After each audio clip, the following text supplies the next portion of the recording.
بسم اللہ الرحمن الرحیم۔ توکل کی حقیقت۔ حضرت عمر رضی اللہ تعالیٰ عنہ کا واقعہ نقل کیا گیا ہے کہ حضرت عمر ایک ایسی قوم سے ملے جو کچھ کام کاج نہ کرتے تھے، تو حضرت عمر نے پوچھا کہ تم لوگ کیا کرتے ہو؟ انہوں نے جواب دیا، ہم کچھ بھی نہیں کرتے، ہم تو متوکلین ہیں، یعنی اللہ پر بھروسہ کرنے والے ہیں، ایسے ہاتھ پاؤں باندھ کے فارغ ہو کے بیٹھے ہوئے ہیں کہ اللہ جیسے کیسے کرے گا ہم تک رزق پہنچا دے گا، ہمیں رزق دے دے گا۔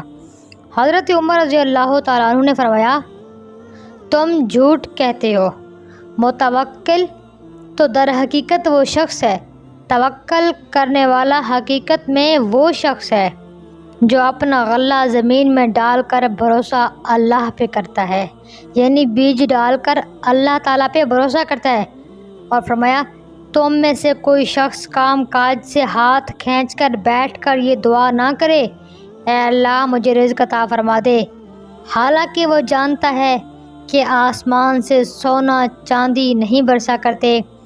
حضرت عمر رضی اللہ تعالیٰ عنہ ہی وہ بزرگ ہیں جنہوں نے غرباء فقراء کو اس بات سے روکا کہ وہ کام کاج چھوڑ کر لوگوں کے صدقات و خیرات پر تکیہ کر کے بیٹھ جائیں۔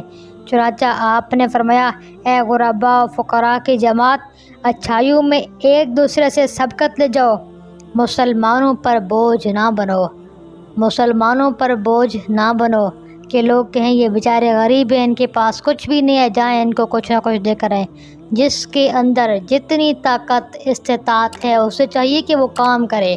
اور حدیث پاک میں آیا، القاسب حبیب اللہ، کہ محنت کرنے والا اللہ رب العزت کا دوست ہوتا ہے۔ آپ بھی اللہ کی طرف دوستی کا ہاتھ بڑھائیے، کام کے لیے نکلیے۔ اور پھر اللہ فرماتے ہیں، وَمَن يَتَوَکَّلْ عَلَى اللَّهِ فَهُوَ حَسْبُهُ، جو اللہ پہ بھروسہ کرتا ہے اللہ تعالیٰ اس کے لیے کافی ہے۔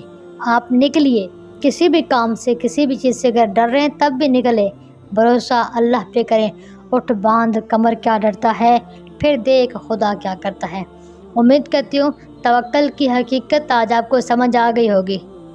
اللہ پہ توکل کرنے والے بنیے صحیح معنوں میں۔ ہمیں دعاؤں میں یاد رکھیے گا۔ ہماری باتیں سننے کا شکریہ۔